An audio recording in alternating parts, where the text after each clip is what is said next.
Welcome to today's episode 2 of Healthy Planet, Healthy You. My name is Liz O'Hagan and I'm a pharmacist and lifestyle medicine expert with Mars Pharmacy.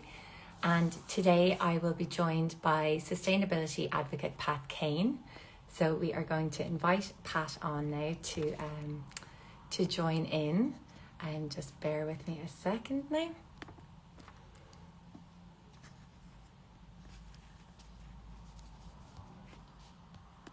This is episode 2 of the element of environment and why it's so important to look after the health of our environment because it directly impacts our own personal health. Hello, Hello, Pat. Welcome. how are you? I am great. Thank you. Today, our episode, as you know, is going to be all about plastics and microplastics. And I think you are the perfect person to introduce this episode. Fabulous, let's do it. Well, we're here obviously to talk about the biggest challenge of our time when it comes to waste, which is plastic waste. It is not something that, I suppose, as a man made material, and something that we really didn't think through of its life cycle as a whole. Back when it became a big deal, it is something that we really have to pay attention because it's not only a problem, as we like to say here, Liz, that affects our planet, but it also has huge potential to affect our health. So back in the 50s, there was a magazine called the Modern Packaging Magazine, and the editor of that magazine came forward saying, "Look, enough. We need to teach consumers how to waste because the future of plastic is in the bin." And I'm sure at the time, because plastic was so revolutionary, we were protecting the quality of our food and people were not touching things in shops and things look pristine and brand new. So from a consumer point of view, a customer experience point of view, which is one of my passions, it's a brilliant thing because you're like, nobody ever touched that product that I'm about to buy. Fantastic. However, we didn't really think of it's the end of its life. So today, it's known, like a known fact, that we have produced 6.3 billion tons of plastic around the world, of which only 9% has been recycled. So you do the numbers and try and figure it out. Where is the rest, the 91% of it? Obviously, some is incinerated. I would like to think that some is repurposed, upcycled or turned into something else. But unfortunately, a lot of it is in nature, in our waterways, in our oceans, and in our bodies, turns out. So it is something that can disrupt hormones all the way to cause more, I suppose, harmful, questions with our body, our bodies. So it is something that we really need to tune in and be like, right, what can I do better here? How can I reduce this? Because once again, as we always say, Liz, we're not trying to, eat the elephant one bite in one bite. We need to figure it out how to do that slowly but surely, and we need everybody to pitch in. So there's no point of only you and I or a handful of people trying to do better. We really need everybody to start thinking, how do I generate plastic waste in my life, and how am I going to reduce that amount of waste going forward? And if somebody is listening today and saying, like, why should I? Yes, there's lots of plastic, but it's going to keep getting made. And like to link it back to our actual health. And could you just explain a little bit about, the environmental harms of plastic that we're Yeah. still learning about, really? Of course. So plastics, they never really go away. Yeah, we say, I'm going to throw this away. There's no such thing as away. So plastics will never really go away. What's going to happen is they're going to break down into tiny, tiny little pieces. And that's what we call microplastics, right? Which is also the title of our talk here today, of our life. So these microplastics are so little that you can only really see them using microscopes, right? So unfortunately, these tiny little bits of plastics, they end up in our waterways every time, a bit of plastic hits the oceans or lakes or rivers, whatever, and starts to decompose. Or else, when you wash clothes that are made from polyester, from man-made fibers, so your polyesters, your lycra, your nylon, and so on, viscose, depending on how it's made, you know, these fabrics, they will forever release microplastics, nanoplastics, really small bits, which means that, you know, sometimes you hear, oh, this jacket is made from 100% plastic, recycled plastic. And you're like, I suppose that is good because it's not coming from, you know, directly from, you know, virgin materials, virgin plastics and whatnot. However, when it comes to the wash of it and the release of the microplastics, it is still a problem. And why is that a problem? Because it will hit the waterways, as I said, and eventually, if you eat fish, fish are living and breathing underwater. And if you eat fish, you might be consuming microplastics. If you drink water, you might be consuming microplastics. It is a known fact that in the UK, people consume a credit card of plastic every week, I've you heard know, that. and which is crazy. And if you drink from water bottles, plastic water bottles, you are invariably consuming microplastics too.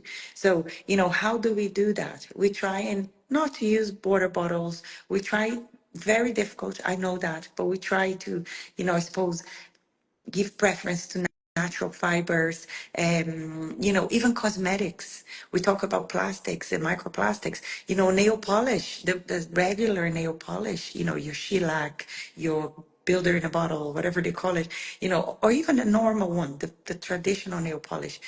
If you start peeling that, you know, I have one from Manicurist. It's called Green. It's a microplastic free range. But if you have like a regular nail polish and you start peeling that, you know, that is microplastic. So it is everywhere, and we just need to be more aware because we could end up consuming it, and then who knows what happens. I understand, and obviously you are the science side of our chat here, but from research that's out there today, you know, microplastics have been found in brains, in wombs, in placenta, so it's really everywhere, in hearts. Mm. And it's, I think, a lot of research is going in at the moment about the impact of certain microplastics on the endocrine system, which would be affecting your hormones. And, you know, so we're looking at things like, you know, it could be issues with fertility, or like there's a lot of, younger girls starting their periods earlier in life, and we're asking why. And, this research is still ongoing. We're still learning, but we do know that the start of the research that's emerging, the results, it would lean towards try to stay away and reduce your consumption of these microplastics, which is like we can't avoid it. Like it's around us, but we can make some choices to help reduce it. And that's what we're all about here. So, for example, you're drinking your water, use a glass bottle, or, there's BPA free bottles. And it's looking at the labels and trying to reduce that single use plastic, the plastic that crumples up as you squeeze the bottle. And these are really easy fixes and easy switches, even in like going through the airports now. And there's taps everywhere. It's much cheaper as well Exactly. to use one bottle and not be paying €4 for a small bottle of a squishy up water bottle. Like, Exactly. And you know, we were always talking about when we start discussing the lives and all. And one thing that I think is really important is to know that there is not one recipe, right? The water bottle and the coffee cup, they're probably two of the things we have in common the most, all of us, right? Because we all drink water on the go and whatnot. We have little kids with us and all. However, I feel like the best thing someone can do, you know, leaving today and starting their day, or even this evening when they get home, really is to try and figure it out. Right. Open your bin. You know, what's in there? And why do you have so much plastic? Is it like, you know, deliveries online, stuff that's coming to you, like with bubble wrap and whatnot, you know, like, could that be it? Could it be food packaging? You know, even some places like butchers or cheesemongers, you know, if you bring it to a big supermarket, and if you go to a big supermarket, you can bring your own containers, you know, and ask them, can you put my whatever it is that you're buying here instead of buying the thing that has a cling film and whatnot? So you can reduce plastic that way. Is it by the produce you buy? Your like bananas are a very good example. Now, like I don't know if it's most, but a lot of the bananas now they are either naked, or they have a paper belt kind of like, right? Yeah, but there are some still in plastic bags. So Mm. what you do, ignore them, because eventually I feel like if we all stop buying those in plastic bags, I would like to think that supermarkets would be like, you know what, people are only buying those, like just concentrate on those, these are going to waste or whatever. I don't know, obviously not good either, but Mm. you know so it's auditing. I think it goes back to that personal audit and trying to figure it out, like what else. Is it clothing? Is it like, what is it?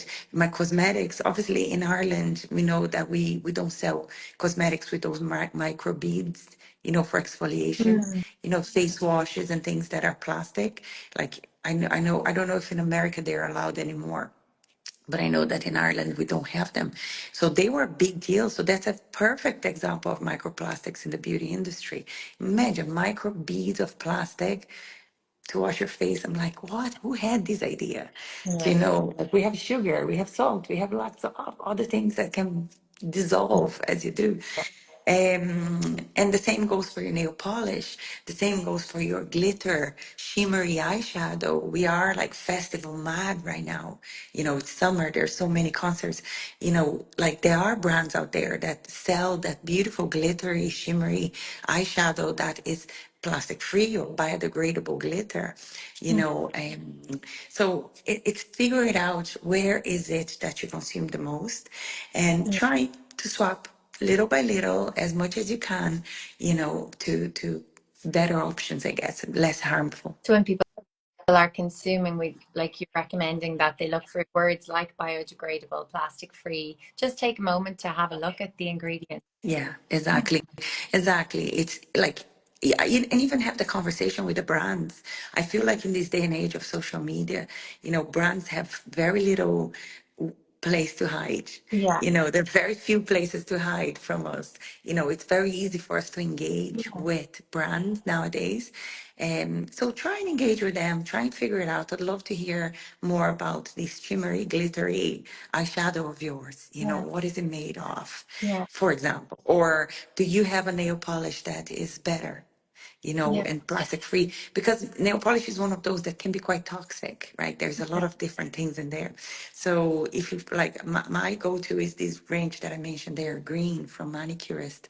And I really like them. They last for me, and I know they're clean. So I feel Yeah. a bit guilt-free where using it. So it's figuring out what else can I do? What Yeah. else can I use? And when we talk about like trying to avoid consuming microplastics and plastics, I think it would be good to talk about, say, lunchtimes, lunch boxes. Maybe switching from a plastic lunchbox to a glass lunchbox. Mm, And maybe if you could speak a little bit about if we're reheating our food in a 100%. container. Yeah. So things that you can do absolutely to avoid that microplastic. One of them we mentioned, water bottles, absolutely. Just straight away I would remove that.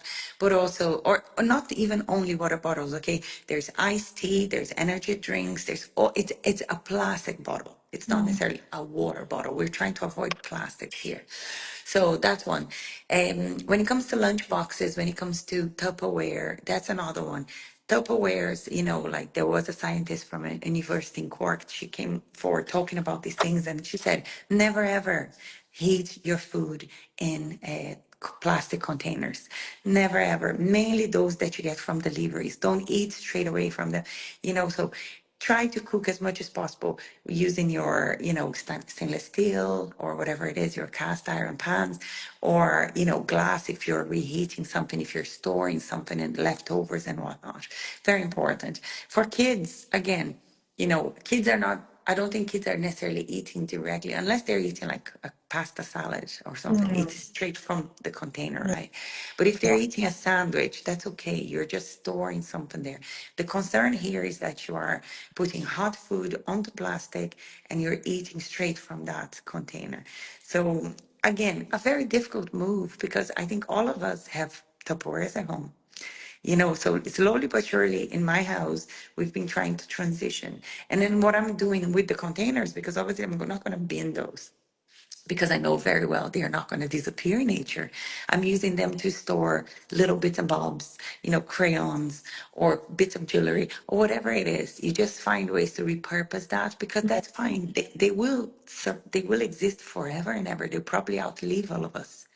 But yeah. it's figuring out what else can you do that's not going to be harmful to you.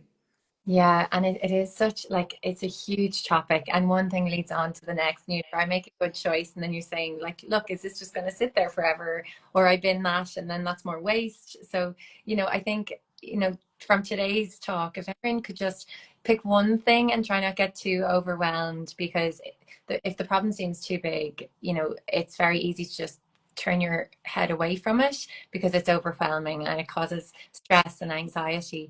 But that's why it's so important, I think, to share these topics of conversation, raise it with people. If you are listening and, you want to find out about a product you love, you know, go onto their social media channel, send them a message. Starting that movement of those questions will, implement change eventually. And, I think the younger people of today are brilliant. I think they're so aware. I think older generations, we're more afraid because we don't fully understand. But seeing some of the youths coming up, they're way more educated on these topics. And there's some brilliant new brands coming out, aren't there? Absolutely, absolutely. Like from clothing to, beauty to food to baby products, like nappies, you name it, they're brilliant brands. And brands are thinking outside of the box as well. I would look at Mars and, you stock brands that offer refill options, from makeup to toothpaste. You have refill options. You have bamboo-based products. You have package-free as much as possible products. So, hope is there. There are great things happening. And, Yeah. like some people get really confused about, but can I recycle if it's biodegradable, if it's compostable? We will talk about that in our last episode, I like to say, Yeah. our last live. But if there are any questions in the meantime, of course, reach out to the brands, reach out to ourselves, and we can help. Yeah. And the idea is really that continue to exchange and communicating because that's the only way we learn. Yeah.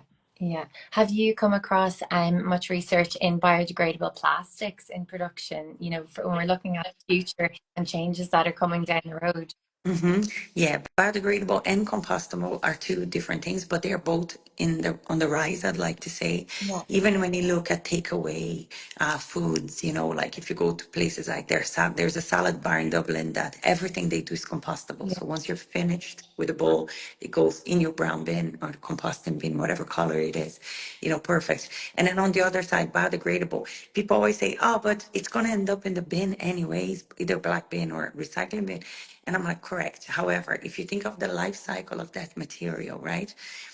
If you were to produce a bag that is a plastic bag made from virgin materials, at first you're looking at, petrochemical based material, plastic that's being produced so that bag can be made and will eventually end up in a recycling bin. However, biodegradable plastics, they are better in the sense of like that beginning of the petrochemical based material that doesn't exist. It's usually some other source, some other materials that are being used. And then, yes, eventually they're going to end up in similar places, but at least we saved that petrochemical element of it from happening, if you know what I mean. So it's cleaner in a way. And again, it will biodegrade because that's really positive, which is obviously very different from a regular bag of plastic bag or a cup or a bottle that will just sit there for hundreds of years. Who And it won't knows? change size or get smaller, it just stays the exact Please. same, which is mad. Like, It will break, but like it will never really disappear. It will just spread all over the place, you know? yeah. Yeah. And then, yeah, it gets into our water, it gets into our food cycles, it gets into us. And look, we're still learning about those effects and negative impacts on health. Um, Exactly. I would love our listeners I'd love to encourage them to share, a change that they might consider or an idea they might have. Could you maybe give it some examples of And we've mentioned the change for the water bottle, but any other examples that you would see common swaps? Yeah. So I really like this one. So for parents, say you have a Friday night or Saturday night, you bring your kids to a restaurant, or Sunday, whatever it is. And you have a little tradition going or whatever it is, always carry a little container with you. Simple, easy. You are carrying a bunch of stuff for them anyways. So bring a container because you will have some leftovers. And you will want to bring a bit of that home because it will save you from cooking dinner the next day or lunch or whatever it is. Yeah. So, but what you will receive from a restaurant invariably is those containers of plastic, black bottom, see-through top. And that's so wasteful. That's so like it's a hard material and it's just like no. So bring a little container with you and start the habit of like, oh, we're going to take these leftover home. Is that okay? Can you use my container? Perfect, no problem. And Done. what container would you normally use? I would say start with what you have. Hmm. I am now switching all of our containers to glass. Hmm. So we have a lot of containers that are glass takeaway containers, and that's fine. So if I usually have big bags anyways, with books and coloring books and whatever not. So we just throw it in there. But I just find it very easy because you arrive home, you put that straight in your fridge, and that's Mm. it, job done. Yeah. You haven't wasted food, you haven't wasted on packaging, so win-win. Yeah. And obviously your money because you paid for that. So that's a good one. Your coffee cups and your water bottles, to me, they're number one. Yeah. Yeah. Everybody, as I said, whatever it is that you go, and once you make a habit out of it, you will continue to use. That's for sure. You're not going to forget, or else. What I would say is, um, just keep bags in your car, in your backpack, in your lunch, like bag, whatever it is that you're doing. If you're cycling, keep a little bag there, stash. There's some light bags nowadays that's super light. Mm. Just stash at right on the bottom of your bag, your backpack, and carry that. Again, you are avoiding probably a paper bag because nowadays most bags are paper bags, right? But still, you don't want to have that risk of sometimes you see a plastic bag. I don't understand how we still find plastic bags around Ireland, but there are still a lot. Yeah. Yeah. So carry your bag, simple, super simple.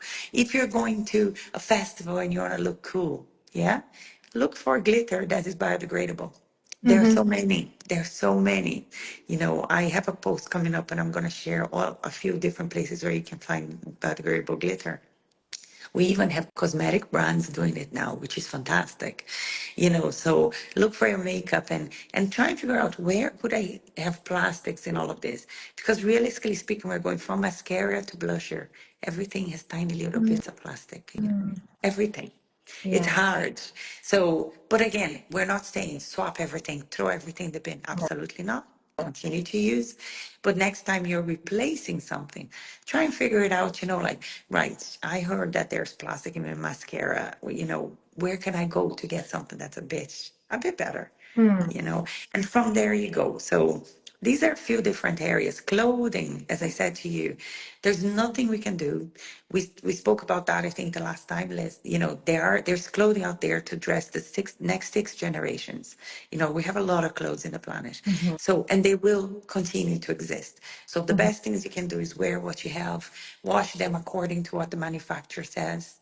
If it's cool water, if it's warmer water, if it's hand wash, whatever it is, follow the instructions. Try not to overwash. A lot of people have the tendency, I wore those jeans once, I'm going to wash them. It's like, do you really have to wash those jeans? Obviously, wash if they're dirty, of course. Yeah. But, you do as the manufacturer says, I guess. Hmm. And try and be a bit more mindful. If you're buying something new, can you buy from a material that's a bit more planet friendly, health friendly? Yeah. Like your linens, your hemps, your cotton, organic cotton and whatnot. Yeah. And actually, next week, our whole podcast, the mini series, is going to be on sustainable fashion and personal care products. So definitely, we'll go in more into depth on that next week. But before we finish up, when we're thinking of what can we do, and if we wanted to think a bit bigger, like what would you recommend them. Like we obviously can do our own individual small changes, but if we wanted to kind of implement change on a larger scale, what would you recommend? Well, the best thing we can do is vote well, which I know at times is a very hard to do as well, right? And we talked about voting. We spoke about voting last week, but really getting the right people in power is really Mm-hmm. important. And then for the people we already have up there, is really trying to, you know, communicate with them, write to them and saying, look, in my village, I would like you to support us to transition to a plastic-free village. Or, I would like us to reduce the number of plastic products on vending machines in schools or whatever, universities. I don't, it's figuring out what is so important to you and where do you see the problem happening near your community or whatever, Yeah, and trying to go to our TDs, to our ministers, to whoever is out there and be really vocal about it because, we pay for their salaries. I think sometimes we forget that. yeah, I think that's a very big thing. Going to your local supermarket, your local grocer and saying like, do you have better options for this? Like, I don't want to buy bananas in plastic anymore. Why do we still have it? Again, engage with them on social media, engage with them, write letters if you want, emails if you want, try to speak to someone, a manager, or, it's really using our voice to drive change. yeah, You can join different coalitions and, groups, Friends of Earth is a great one, doing great work. There's loads of them around Ireland, that could potentially help.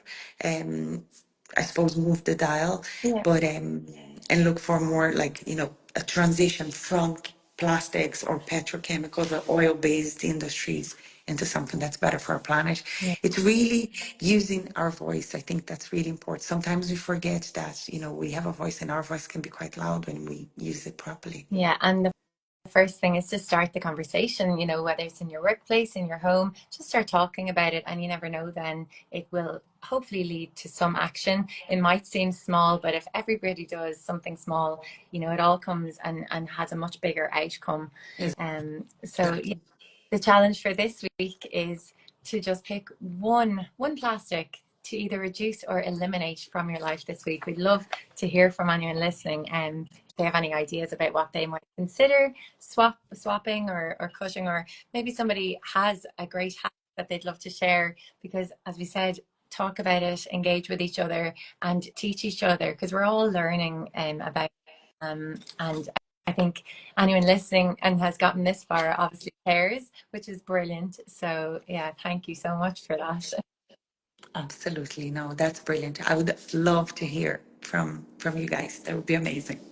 Yeah, and then as we mentioned, next Tuesday at 1 o'clock, we're going to talk about sustainable fashion and personal care products. And people might say, well, what has that got to do with your health? But again, we never think that the clothes we wear will contain these microplastics that can end up in our bloodstream. We consume them. How we wash them could impact how they reach our water, which reaches our food. It's all connected. And we're just here to share education, inform, and hopefully empower at the end of it. Isn't that it? That's exactly it, Liz. Perfectly put. Well, look, thank you so much for anybody who listened. This will be shared on YouTube. So if anybody wants to listen back or share with their friends or family, please do. It's all part of Mars Pharmacy 360, which is all about holistic approach to health. It's always a combination of things that affect us, never just one thing. So until next week, we'll be speaking about sustainable fashion and personal care products. So we will see you then. Thank you. Bye Thank bye. you everybody for listening. Bye bye.